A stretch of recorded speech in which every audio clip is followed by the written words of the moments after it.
Ils se font compagnons, amis des exploités, partagent le destin de ceux mis de côté.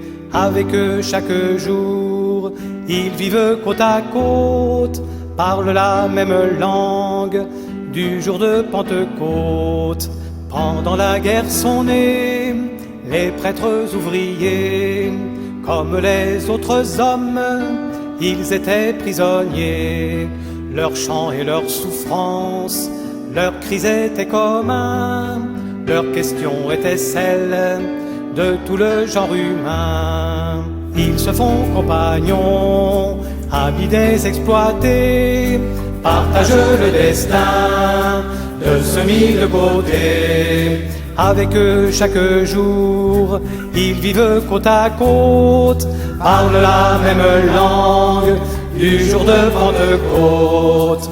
Être là avec eux dans la même galère, apprendre à devenir leurs camarades, leurs frères.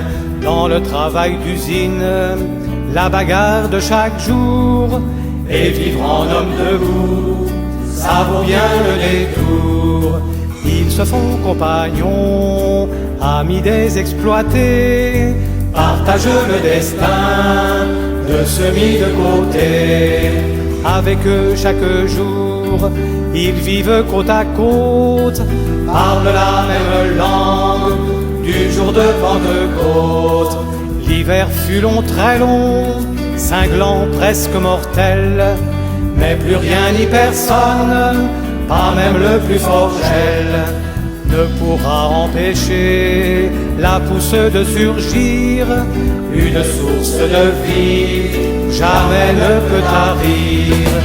Ils se font compagnons, amis des exploités, partagent le destin de ceux mis de côté.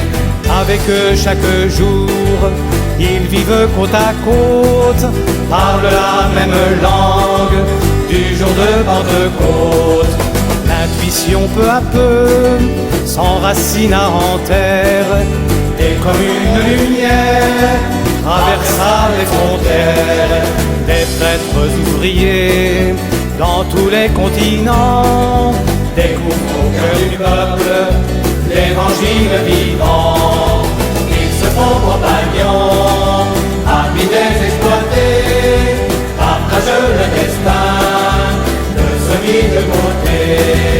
Avec eux chaque jour, ils vivent côte à côte, parlent la même langue du jour de Pentecôte.